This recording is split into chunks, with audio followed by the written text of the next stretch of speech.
శ్రీ గురుభ్యో నమః. శ్రీమాత్రే నమః. అందరికీ నమస్కారం. బ్రహ్మంగారు కాలజ్ఞానం ప్రకారం రాబోయే రోజుల్లో ఎలాంటి విధ్వంసాలు, విపత్తులు జరగబోతున్నాయో బ్రహ్మంగారు అసలు ఏం చెప్పారో ఈ వీడియోలో తెలుసుకుందాం. ముందుగా మాది ఒక చిన్న విన్నపం. ఈ వీడియోకి ఒక లైక్ వేసి మీ ఫ్రెండ్స్ కి షేర్ చేయండి. అలాగే జై శ్రీకృష్ణ అని ఒక చిన్న కామెంట్ చేయండి. బ్రహ్మంగారు కాలజ్ఞానంకు ఒక ప్రత్యేకత ఉంది. బ్రహ్మంగారు చెప్పిన చాలా విషయాలు ఇప్పటివరకు జరుగుతూ వచ్చాయి. శ్రీ పోతులూరి వీరబ్రహ్మేంద్రస్వామి రాబోయే రోజుల్లో ఎటువంటి విపత్తులు సంభవిస్తాయో ముందుగానే ఊహించి కాలజ్ఞానాన్ని రచించారు. ఆ స్వామి చెప్పిన విధంగానే కాలజ్ఞానంలోని చాలా విషయాలు నిజంగానే జరిగాయి. భవిష్యత్తులో ఏం జరగబోతుందో బ్రహ్మంగారు చెప్పారు. గ్రామాలలో, పట్టణాలలో నెత్తుటీవాన కురిసేను. వెంకటేశ్వరునికి మహమ్మదీయులు కూడా పూజలు చేస్తారు. తూర్పు నుంచి పడమర వరకు ఆకాశమున యోజన ప్రమాణం వెడల్పుగా చెంగావి చీర కట్టినట్టు కనపడుతుంది. ఇది కూడా అణ్వస్త్రాల వల్ల కలిగే ఫలితమే. అణుబాంబు వల్ల పుట్టే ఎర్రని మంటలు ఆకాశాన్ని కప్పివేసినట్టు కనబడతాయి. పిడుగులు పడి నదులు ఇంకిపోయేను. ఉల్కల వల్ల ఈ పరిణామం సంభవించవచ్చని కొందరి అభిప్రాయం. ఉల్కలు పడిన సమయంలో పిడుగు వంటి శబ్దాలు వస్తాయి. ఉల్కాపాతం వల్లే ఒకప్పుడు ఈ భూమి మీద తిరుగాడిన డైనోసర్లు తుడిచిపెట్టుకుపోయాయి. చిన్న పిడుగు పడితేనే ఎంతోమంది మనుషులు మరణిస్తున్నారు. అలాంటిది ఉల్కపడితే ఏ ప్రమాదమైనా సంభవించవచ్చు. విచిత్ర వ్యాధులు పుట్టి కూర్చున్నవారు కూర్చున్నట్టు, నిల్చున్నవారు నిల్చున్నట్టు హతమయ్యిపోతారు. రాత్రింపగళ్ళు గద్దలు గుంపులు కూడి అరుస్తాయి. నీటియందు చేపలు తాము చచ్చేమని తలచి బయటకు వస్తాయి. శ్రీశైల పర్వతానికి ఒక మొసలి వస్తుంది. అది 8 రోజులు ఉండి భ్రమరాంబ గుడిలో దూరి మేకపోతువలే అరిచి మాయమవుతుంది. శ్రీశైలం శిఖరాన అగ్నివర్షం పుడుతుంది. నందీశ్వరుడు రంకెలు వేస్తాడు. ఖనఖనమని కాలు దువ్వుతాడు. సూర్యమండలం నుంచి మాటల రూపంలో శబ్దం వినబడుతుంది. విషవాయువు కొట్టినప్పుడు శివుని కంట నీరు నిండుతుంది. మధ్యప్రదేశ్లోని భోపాల్లో జరిగిన విషవాయువు లీకేజ్ వల్ల వేలాది మంది ప్రజలు మరణించగా లక్షలాది మందికి అనేక రుగ్మతలు కలిగాయి. ఆ దుర్ఘటన బాధితులకు ఇప్పటికీ పూర్తిస్థాయిలో న్యాయం జరగలేదు. ప్రయాగ తీర్థంలో చాలామంది మరణించగా కొద్దిమంది బతుకుతారు. ప్రయాగ హిందువులకు పుణ్యతీర్థము. ఇక్కడ జరిగే ప్రమాదంలో భక్తులు మరణిస్తారని దీనికి అర్థం అయి ఉండవచ్చు. సరస్వతీ దేవిని దుకాణాలలో అమ్ముతారు.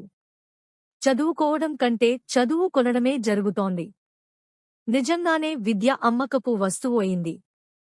కష్టపడి చదవకపోయినా ఉత్తీర్ణుని చేసే స్కూళ్లు, కాలేజీలు ఉన్నాయి. అది వీలవకుంటే తిన్నగా వెళ్లి సర్టిఫికెట్లు కొనుక్కునే సౌకర్యాలు కూడా పుష్కలంగా ఉన్నట్టు ఎన్నోసార్లు వార్తలు వింటున్నాం. కనుక బ్రహ్మంగారు చెప్పినట్లు సరస్వతిని అమ్మేవాళ్లు అమ్ముతున్నారు, కొనేవాళ్లు కొంటున్నారు. మూసీనది పొంగి నగరాన్ని ముంచేస్తుంది. ఆ వరదలలో ప్రజలు మరణిస్తారు. హైదరాబాదు విషయంలో ఈ వాక్కు రూఢి అయింది. 1908లో మూసీనదికి వరదలు వచ్చాయి. 6వ నిజాం నవాబు మహబూబ్ అలీఖాన్ సమక్షంలో దానికి పరిష్కారం దొరికింది. హైదరాబాదు నగరం తిరిగి బాగుపడింది. ఆ తర్వాత పెను వర్షాలు, వరదలు వచ్చినా ప్రజలకు ఇబ్బంది లేకుండా పోయింది. మరి బ్రహ్మంగారు మాటలు అక్షర సత్యాలు అయినట్లే కదా. పల్లెలు పట్నాలుగా మారతాయి. చంద్రమతీదేవి కళలు తొలగిపోతాయి. స్త్రీలు పరపురుషులతో యథేచ్ఛగా తిరుగుతారు. ఈ విషయాన్ని బ్రహ్మంగారు చాలా సందర్భాల్లో చెప్పారు. అంటే స్త్రీ, పురుషులలో కామవాంఛ పెరిగి వావివరుసలు మాయమైపోతాయని అర్థం. తనను తాను తెలుసుకోగలిగిన యోగులకే నా దర్శనమవుతుంది. ముందు ముందు ముత్యమంత బంగారం కూడా దొరకదు. ఈ మాట వాస్తవమో కాదో అనే సందేహమే కలగదు. ఇప్పటికే బంగారం ధర చుక్కలను తాకుతోంది. మున్ముందు తులం బంగారం 1,00,000కు చేరుతుంది. ఇప్పటి పరిస్థితులు చూస్తే అందుకు సుదీర్ఘకాలం కూడా అక్కరలేదు అనిపిస్తోంది. తిరుపతికి వెళ్లే దారులు అన్నీ మూసుకుపోతాయని ఆయన చెప్పారు. వెంకటేశ్వరస్వామి సంపదని 6 దొంగలు దోచుకుంటారని కూడా చెప్పారు. శ్రీశైలం మల్లికార్జునుడు భక్తులతో మాట్లాడతాడని కూడా చెప్పారు. యాగంటి బసవన్న రంకే వేస్తాడు. రాయదుర్గంలో రామచిలక వీరధర్మాలని చెబుతుంది. మల్లికార్జునుడు శ్రీశైలాన్ని వదిలి వింధ్యపర్వతానికి వెళ్తాడు. పెనుగొండలో పెద్ద పులులు తిరుగుతాయి. నెల్లూరు సీమ నీటిలో మునిగిపోతుంది. అర్ధరాత్రి సూర్యోదయం అవుతుంది. బెంగళూరులోని వైశ్యకులంలో శ్రీమహాలక్ష్మి జన్మిస్తుంది. కంచి కామాక్షి కనులెర్ర చేస్తుంది. తిరుపతిలో శ్రీవారి కుడిభుజం అదురుతుందని చెప్పారు. భవిష్యత్తులో కనకదుర్గమ్మ ముక్కుపుడకను కృష్ణానది తాకుతుందని చెప్పారు.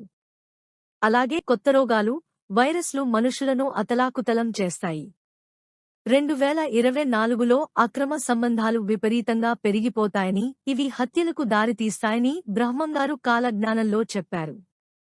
అలాగే అన్ని వ్యవసాయ భూములు ధాన్యాన్ని ఉత్పత్తి చేయలేవు. దీంతో తీవ్రమైన ధాన్యం కొరత ఏర్పడుతుంది. ఆకాశంలో కొత్త నక్షత్రం ఉద్భవిస్తుందని తన కాలజ్ఞానంలో చెప్పారు. అన్ని రకాల పండ్లు రసరహితంగా తయారవుతాయి. నెత్తురు కక్కుతూ రోగాల బారినపడి జనులు కన్నుమూస్తారు. మృగాలు కూడా ప్రాణాలు విడుస్తాయని బ్రహ్మంగారు కాలజ్ఞానంలో చెప్పారు. దేవతా విగ్రహాలు దొంగిలించబడతాయి.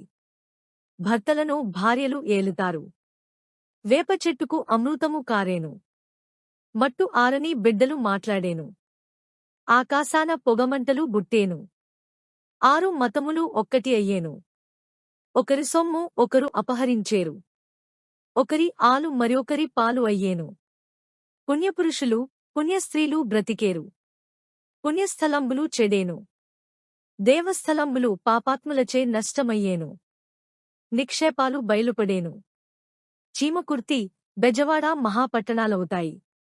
ఉత్తములైనవారు అల్పులకు దాసితనము చేస్తారు. కాముకత్వము పెరుగుతుంది. కోటి విద్యలున్నా కూడులేక మాడిపోతారు. సర్వవస్తువులు కల్తీ అవుతాయి. భర్తలను భార్యలు, భార్యలను భర్తలు ధనం కోసం వేపుకు తింటారు. ముండమోపులు ముత్తయిదువులవుతారు. నీటిని కొనుగోలు చేస్తారు. మనుష్యులు పక్షుల్లా ఎగురుతారు. శ్రీకాళహస్తి గుడిలో దోపిడీ జరుగుతుంది. వెంకటేశ్వరుని దోపుపోయేను. ఈ దివ్యస్థలములలో 6 దుష్టులు బుట్టేను. కృష్ణనడుమ బంగారు తేరు కనుపించేను. ఆ తేరు చూచిన వారికి కన్నులు గానకపోయేను. ఒకరికి దుఃఖం, ఒకరికి సంతోషముగా తమలో తాము నీతులు చెప్పుకొందరు. భ్రమరాంబ సమ్ముఖమున 2 తలల బంగారు మొసలి కనుపించేను. తిరిగి భ్రమరాంబలో ఐక్యమయ్యేను. చక్రాంకిత సంభవుండైన పరమహంస ఉదయగిరి శిఖరాగ్రమందు అమావాస్యనాడు ఎక్కిన ప్రజలు చంద్రగ్రహణమని భ్రమసేరు. ఆకాశము నుండి 2 బంగారు హంసలు వచ్చి పురములయందు, వనములయందు సంచరించుతూ పాపాత్ములైన జనులు చూచి పట్టెదమనిపోయి కన్నులు కానక గిరగిర తిరిగి లక్షోపలక్షల ప్రజలు చచ్చేరు. కొండలయందు ఘనాంఘనామని ధ్వని వినబడేను. తిరుపతి పెద్దపట్నమవుతుంది. నానాటికి వింతలు బుట్టేను. బ్రహ్మంగారు కాలజ్ఞానంలో ఇప్పటివరకు జరిగిన నిజాలు ఏంటంటే, కాశీలోని దేవాలయం 40 రోజులపాటు పాడుబడుతుందని చెప్పారు. ఆయన చెప్పిన విధంగా 1910లో తీవ్రంగా వరదలు రావడంతో కలరా వ్యాపించడంతో కాశీని సందర్శించేందుకు భక్తులు ఎవరూ వెళ్లలేదు. అలాగే విచిత్రమైన ఈత చెట్టు ఒకటి పుట్టి రాత్రులు నిద్రపోతుంది. పగలు మళ్లీ లేచి నిలబడుతుంది. ఇలా 8 సంవత్సరాలు జరిగిన తర్వాత ఆ చెట్టు నశిస్తుంది. ఇది మొదలు దేశంలో తీవ్రమైన కరువు ఏర్పడుతుంది. గోదావరి నదుల మధ్య ఆవులు గుంపులు గుంపులుగా కూడి ప్రాణాలు విడవడం జరుగుతుందని బ్రహ్మంగారు ముందే ఊహించి చెప్పారు. ఇక నీళ్లతో విద్యుత్ దీపాలు వెలిగిస్తారని చెప్పారు. అంటే మనం కరెంటు బల్బులను వాడుతున్నాం. అలాగే ఎద్దులు లేకుండా బండ్లు నడిపిస్తారని చెప్పారు. అంటే మనం ఎన్నో వెహికల్స్ నడుపుతున్నాం. ఇకపోతే గట్టివాడైన పొట్టివాడు ఒకడు దేశాన్ని పాలిస్తారని చెప్పారు. అంటే లాల్ బహదూర్ శాస్త్రి పరిపాలించారు. ఒక వితంతువు 16 సంవత్సరాలు రాజ్యం ఏలుతుంది అన్నారు. అంటే ఇందిరా గాంధీ పరిపాలించారు. ఇక అడవి మృగాలు గ్రామాలు, పట్టణాలలో ప్రవేశించి మానవుల ప్రాణాలు తీస్తాయని చెప్పారు. ఇలాంటి వార్తలను మనం ప్రతిరోజూ చూస్తూనే ఉన్నాం. మా వీడియోస్ చూసినందుకు ధన్యవాదములు. దయచేసి మా ఛానల్ని లైక్ చేసి సబ్స్క్రైబ్ చేసుకుని మమ్మల్ని సపోర్ట్ చేయండి.